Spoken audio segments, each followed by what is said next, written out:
ലോകം നേരിടുന്ന ഏറ്റവും വലിയ ഭീഷണി ആഗോളതാപനവും കാലാവസ്ഥാ വ്യതിയാനവുമാണെന്ന് നമുക്കറിയാം. അതിന് കാരണമാകുന്നതോ കാർബൺ പുറന്തള്ളലടക്കമുള്ള അന്തരീക്ഷ മലിനീകരണമാണ്. ഈ അന്തരീക്ഷ മലിനീകരണം ഏറ്റവും കൂടുതൽ നടത്തുന്നത് അമേരിക്ക അടക്കമുള്ള സമ്പന്ന രാജ്യങ്ങളാണെന്നും അറിയാം. അതിന് വ്യക്തമായ കണക്കുകളുമുണ്ട്. എന്നാൽ ഇത് കുറച്ചു കൊണ്ടുവരുവാൻ അവർ തയ്യാറാവുന്നുമില്ല. ഇതിൻ്റെ പരിണതഫലം അനുഭവിക്കുന്നതോ മലയോര പ്രദേശങ്ങളിലെ സാധാരണക്കാരായ ജനങ്ങളാണ്.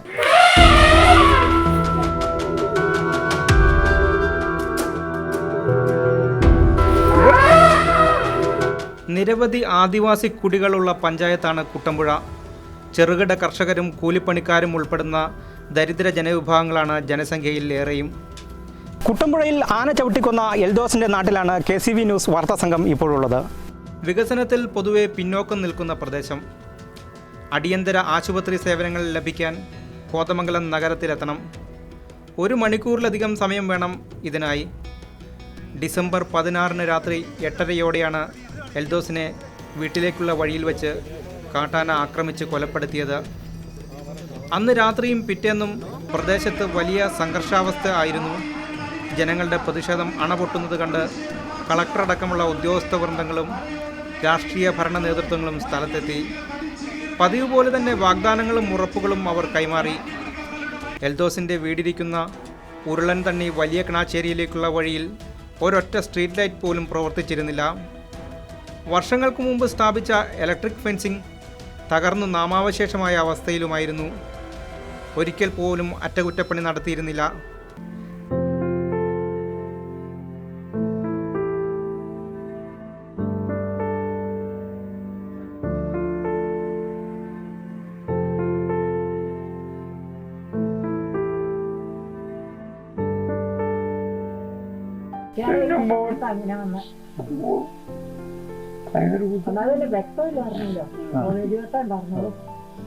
അവനങ്ങനെ ഒരു മൊബൈലോട് നമുക്ക് അവനാരെയും ഉപദ്രവിച്ചിട്ടില്ലല്ലോ. കൊച്ച് ആരെയും പോയി വീട്ടിലേക്ക് വേണ്ടിട്ട് എല്ലാ സാധനങ്ങളും മേടിച്ചാൽ ആനമുണ്ട്.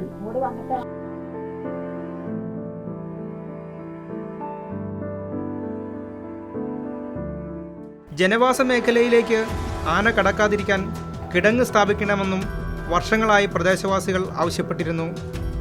എൽദോസിൻ്റെ മരണം നടന്ന രാത്രിയിൽ ജനരോഷം തണുപ്പിക്കാൻ ഇതൊക്കെ അടുത്ത ദിവസം തന്നെ ശരിയാക്കി നൽകുമെന്ന ഉറപ്പ് നൽകി അധികാരികൾ മടങ്ങി.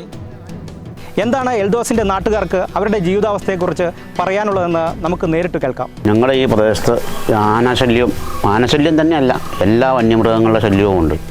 ഞങ്ങൾ കൃഷി ചെയ്യുന്ന ഈ വനമേഖലയുടെ ചേർന്ന് താമസിക്കുന്ന കൃഷിക്കാരാണ്. ഞങ്ങൾ ഇടത്തരക്കാരാണ്.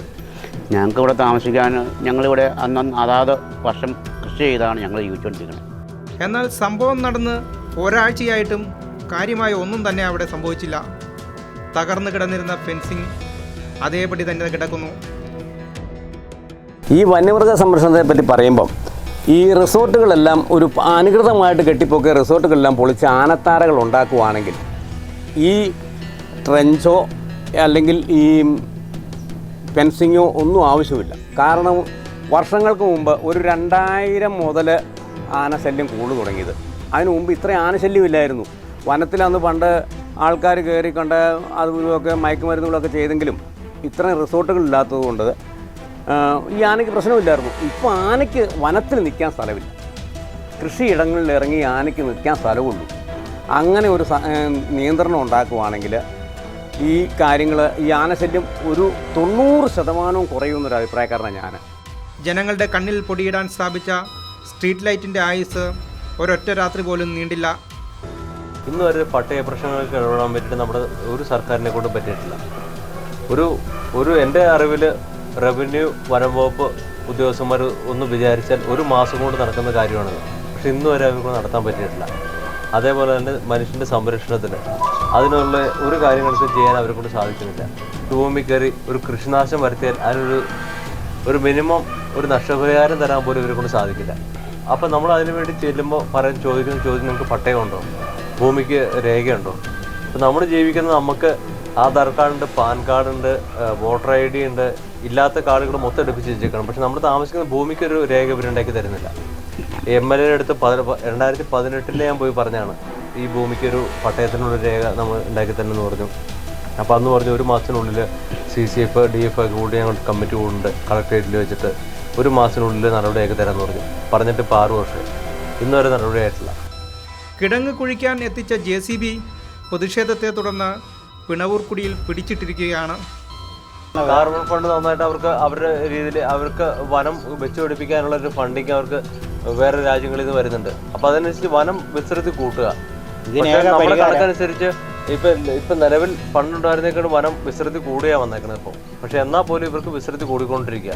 അതിൻ്റെ ഇടയിൽ മനുഷ്യൻ മരിച്ചാലും ആര് മരിച്ചാലും അവരെ സംബന്ധിച്ച ഒരു പ്രശ്നമല്ലത്. ഏക പരിഹാരം ഞാൻ നോക്കിയിട്ട് ഇറങ്ങിപ്പോ പോകണോ പൊയ്ക്കോട്ടെ. ഈ പ്രദേശത്ത് തന്നെ 2ാമത്തെ ആളാണ് മരിക്കുന്നത്. ആന കൊള്ളുന്ന 2ാമത്തെ ആളെയാണ്. പിള്ളേരെ സ്കൂളിൽ വിടുന്ന തന്നെ സത്യത്തിൽ ഞങ്ങൾ പേടിച്ചിട്ട് കാരണം അവരെ സ്കൂളിൽ രാവിലെ പോയി തിരിച്ചു വരുമ്പോഴാണ് ഞങ്ങൾക്കൊരു ശ്വാസം നേരെ വീഴുന്നത്. കാരണം ഈ വനത്തിക്കട നടന്ന് വേണം ബസ്സിന് കയറാൻ. ഈ ബസ്സിൽ നിന്ന് രാത്രിയിലാണെങ്കിലും വൈകുന്നേരം വരുന്ന സമയത്ത് ഈ ഒരൊറ്റ ലൈറ്റില്ല. സ്ട്രീറ്റ് ലൈറ്റ് ഇട്ടിട്ടുണ്ടായിരുന്നു. ഇടും 100 രൂപയ്ക്ക് 4 ബൾബ് കിട്ടുന്ന ബൾബാണ് കൊണ്ടിടുന്നത്. ഇടും അന്നേരം തെളിയും. പിന്നെ അത് കാരണം കാഴ്ചയ്ക്ക് വരുന്നവരൊക്കെ പകൽ വരുന്നവരൊക്കെ എല്ലാ പോസ്റ്റൊക്കെ ലൈറ്റ് കിടക്കുന്നുണ്ട്. അപ്പോൾ ഇത് രാത്രി തെളിവില്ലോ. രാത്രി കണ്ടെങ്കിലല്ലേ തെളിയാൻ പറ്റുമോ എന്നുണ്ടെന്ന് അറിയാൻ പറ്റുള്ളൂ. ഇതൊന്നുമില്ല. ഇത് അവരോട് പറഞ്ഞു കഴിഞ്ഞാൽ അവർ പറയും ഇടാന്ന് പറയും. വാർഡ് മെമ്പറാണെങ്കിലും ചെയ്തു തരാമെന്ന് പറയും. അതായത് ഒരു ദിവസം വാർഡ് മെമ്പർ തന്നെ ഒരു ദിവസം ഉച്ചയ്ക്ക് വിളിച്ചത് അവിടെ ലൈറ്റ് ഇടാൻ വേണ്ടി നോക്കാൻ വേണ്ടി അതിൻ്റെ എണ്ണ എടുക്കാൻ വേണ്ടി ആൾ വരുന്നുണ്ട്. ഓവർസീസ് വരുന്നുണ്ട് KC ബോർഡിൻ്റെ. അന്ന് കൂടുതൽ പോയി ഒന്ന് കാണിച്ചു കൊടുക്കണമെന്ന് തോന്നി. ഞാനിവിടെ ഉച്ചയ്ക്ക് ചോറുണ്ടെങ്കിൽ അതിൻ്റെ ഇടയ്ക്ക് ചോറും വെച്ച് പോയി ഈ കാണിച്ച് 8 ലൈറ്റ് ആലോചന ബൾബ് ഇടാന്ന് എന്നോട് പറഞ്ഞത്. അതിന് കണക്കും കൊടുത്ത് തിരിച്ചു പോയി. ആ എടുത്ത് കണക്കല്ലാതെ ഒരു സാധനം ഇന്ന് വരെ ഈ വഴിക്ക് വന്നിട്ടില്ല. മരങ്ങളുടെ ഒന്നിൻ്റെയും വേരിൽ തൊടാതെ കിടങ്ങ് നിർമ്മിച്ചോളൂ എന്നാണ് വനം വകുപ്പിൻ്റെ ധാർഷ്ട്യത്തോടെയുള്ള നിലപാട്.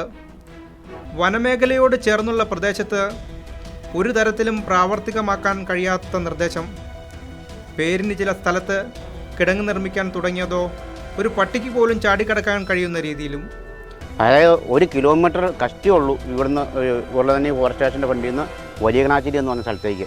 ആ ഇടയ്ക്കാണ് ഈ ഇത്രയും പെൻഷൻ 9 ലക്ഷം രൂപ മുടക്കി പെൻഷൻ കിട്ടിയിട്ട് ഒരാഴ്ചയോളം തികച്ചതിന് പ്രയോജനം കിട്ടാതെ പോയത്. അപ്പോൾ ഈ കാശ് മുടക്കി കാശ് ഉദ്യോഗസ്ഥന്മാരും ചെയ്യുന്ന കോൺട്രാക്ടർമാരും അവർ കൊണ്ട് തിന്നുന്നതല്ലാതെ ജനങ്ങൾക്ക് യാതൊരു ഉപകാരവും ഇല്ല. അതുകൊണ്ട് എല്ലാം പ്രഹസനമാണെന്ന് വ്യക്തമായതോടെയാണ് സ്ത്രീകളടക്കം പ്രതിഷേധിച്ചെത്തി JCB പിടിച്ചിട്ടത്. കാരണം ഇവിടെ മുഴുവൻ ഈ റബ്ബറാണ്.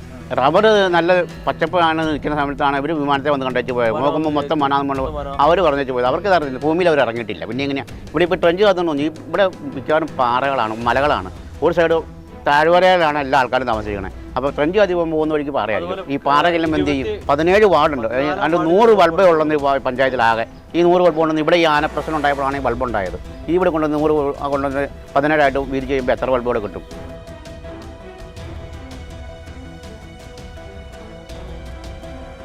അത് ഇവിടെ എത്ര വന്യമൃഗ ശല്യം ഉണ്ട്, അല്ലെങ്കിൽ ഇവിടെ വനമേഖല എത്രയുണ്ട്, ഇതൊന്നും കേന്ദ്ര സർക്കാരിനെ അറിയില്ല. നമ്മുടെ ഇവിടുന്ന് പോകുന്ന റിപ്പോർട്ടിനെ അടിസ്ഥാനപ്പെടുത്തിയാണ് അവരെ ഒരു തീരുമാനം എടുക്കുന്നത്. അതല്ലാതെ അവരാരും അവിടുന്ന് ഡൽഹിയിൽ നിന്ന് ഒരു ഉദ്യോഗസ്ഥനെ ഇവിടെ നിന്ന് പരിശോധിക്കാറില്ല. ഇവിടെ എപ്പോഴും ആനശല്യമാണ്. ഞാൻ പെണ്ണൂർക്കുടിയിൽ അന്ന് ബസ് പോയപ്പോൾ 10-15 ആനന് വട്ടം പോകാറുണ്ട്. അങ്ങനെയൊക്കെയാണ് സംഭവം. പിന്നെ ആൾക്കാർ ബൈക്കിൽ പോകുമ്പോൾ പേടിച്ച് ഇട്ടിട്ട് ബൈക്കൊക്കെ ഇട്ട് എറിഞ്ഞ് ഓടി പോകണം.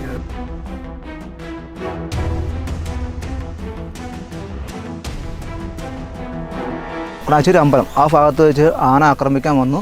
ഞാൻ വണ്ടിയിൽ നിന്ന് ചെറിയ ഓടുകയത്. കൂടെ ഒരു ഡ്രൈവർ പയ്യുണ്ടായിരുന്നു. അവൻ ജീവനോട് രക്ഷപ്പെട്ടു. അതുകൊണ്ട് സർക്കാരിന് പറ്റുന്ന സഹായം ഞങ്ങൾ ചെയ്യും. ഞങ്ങളുടെ ജീവൻ അപകടത്തിലാണ്. കാരണം ഇവിടെ പെൻസിലെന്ന് പറഞ്ഞുകൊണ്ട് ഫോറസ്റ്റുകാർ ഉണ്ട്, സാറന്മാരുണ്ട്. പക്ഷെ അവർ സർക്കാർ വെച്ച് മോറെടുക്കണമല്ല. കാരണം സർക്കാരിന് ആണെങ്കിൽ എല്ലാവരും സഹായിക്കാം, ഇന്ന് സഹായിക്കാം, നാളെ ശരിയാക്കാം എന്ന് പറഞ്ഞ് പെൻസിലിൻ്റെ പരിപാടി ഒന്നും ചെയ്യുന്നില്ല. കുട്ടമ്പുഴ പ്രകൃതി സൗന്ദര്യം കൊണ്ട് അനുഗ്രഹീതമായ ഒരു ദേശം കൂടിയാണ്. ടൂറിസം മേഖലയ്ക്ക് വലിയ സംഭാവനകൾ നൽകാൻ കഴിയുന്ന നാട്. എന്നാൽ ആശങ്കയോടെ അല്ലാതെ ടൂറിസ്റ്റുകൾക്ക് ഇതുവഴി സഞ്ചരിക്കാനാകാത്ത അവസ്ഥയാണ്.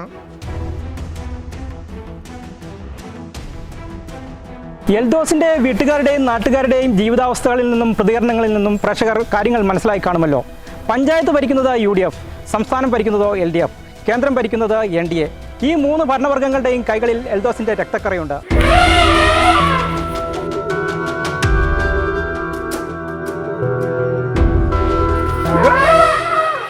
അധികാരികളിൽ നിന്നും മനഃപൂർവ്വമായ അലംഭാവം തന്നെയാണ് ഇവിടെ നടന്നുകൊണ്ടിരിക്കുന്നത്. ഗത്യന്തരമില്ലാതെ ജനം ഒഴിഞ്ഞു പോകട്ടെ എന്നതാണ് അവരുടെ ഉള്ളിലിരിപ്പ്. സമരം ചെയ്തും പരാതിപ്പെട്ടും ജനം മടുത്തു. ഇനി തങ്ങൾ മാവോയിസ്റ്റുകൾ ആകണോ എന്ന ചോദ്യവും അവർ ഉയർത്തുന്നുണ്ട്. ആ ചോദ്യം നിങ്ങളുടെ ഉറക്കം കെടുത്താതിരിക്കില്ല. കുട്ടമ്പുഴയിൽ നിന്നും ക്യാമറമാൻ ജോബിൻസിനൊപ്പം ശ്യാംകുമാർ, KCV ന്യൂസ്.